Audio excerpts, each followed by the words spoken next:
I don't believe in Christianity, which means that you do not get to dictate the way I live my life based on your religion. I don't care what the Bible says. I don't care about your goddamn religion. I'm so tired of having non-stop conversations about what the Bible says. You live your life in the way that you interpret the Bible. Again, I don't care. But you don't get to take the Bible and tell me, well, the Bible says this in this chapter and this verse. I don't care. I don't care. I don't believe in it. Okay, so I know that there are a lot of people that are wondering why it seems like believers in God are always trying to like tell other people about it. It's like, why not just keep it to yourself, right? I've gotten that a lot since I started doing these videos. It's like, China, we get it. You believe in God. If you believe, just believe, and then like you don't have to make others believe too. But I think there's a little bit of confusion, and I am going to hopefully clear it up for you today as to why I do it and why I make these videos. This analogy that I'm going to use today is one that my dad told myself and my family a long time ago, and it always stuck with me. Okay, so we're going to call it Michael McLean's snake in the yard analogy. Okay? So say we're best friends. You come over to my house and we chilling, right? We watching movies. We listening to music. And I got like art stuff spread out, so we drawing and painting and stuff.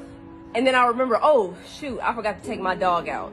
Just stay here. Let me take him in the backyard. I'll be right back. You're like, okay, cool. I leave you in the room painting. I take my dog downstairs and I unlock the door. I'm like, come on, Cujo. And right when I'm walking out, what do I see? I see a snake in the yard. So I grab my dog, rush back inside, close, lock the door. And then I go back upstairs to my room where I left you. I see that you've gotten up and you're about to leave the room. And I'm like, wait, where are you going? And you're like, oh, I wanted to go to the backyard too, get some fresh air from these paint fumes. And I said, okay. I'll see you when you get back. So you go downstairs, you open the door, you head out there to get some fresh air, and oh, a snake bites you. So you throw it off of you, and you run back in the house, and you close the door, and you lock it, you run back upstairs to my room, and you starting to limp at this point. Your leg is hurting. And you're like, China, I just got bit. There's a snake in the yard. And I say, oh yeah, I know. I saw it when I was going to take my dog out. What would your next statement be? China, why didn't you tell me? You saw me heading in that direction. I told you I was going in the backyard. Why didn't you tell me there was a snake back there? And I said, I don't know. I wasn't trying to force what I knew on you. So I just thought that you should learn for yourself, as we all should, you know, because I love you. So I was trying to give you that freedom. Does that make any sense? You wouldn't think that I actually loved you if I knew there was a snake in the yard. You told me, oh, I'm about to go to the backyard. And I just let you wander on back there without warning you of the danger. Now, if you told me, oh, I'm going to the backyard to get some air. And I said, oh, no, don't go back there. I just saw a snake back there. Would giving you that information be forcing something down your throat? Forcing my beliefs on you?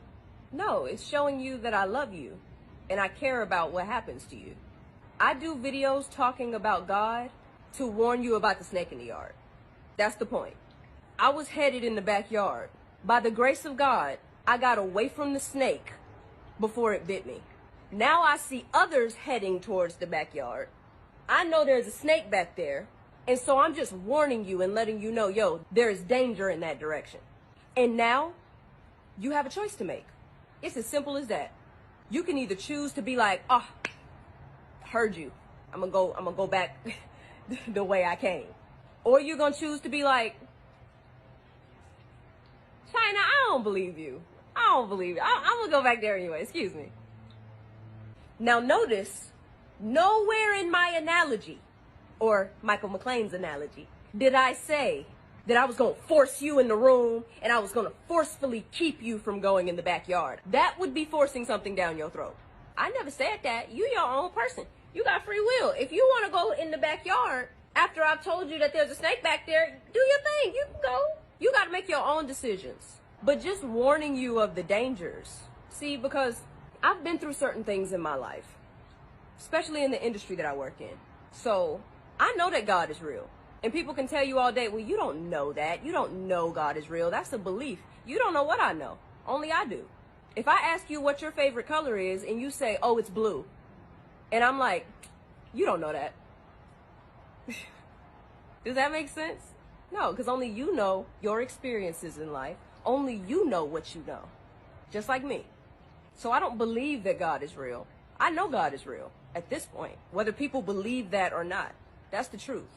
Either way, I'm not going to force you to do nothing.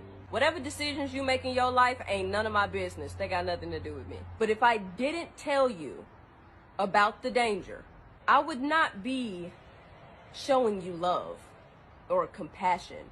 I would be showing you that I didn't give a crap about you.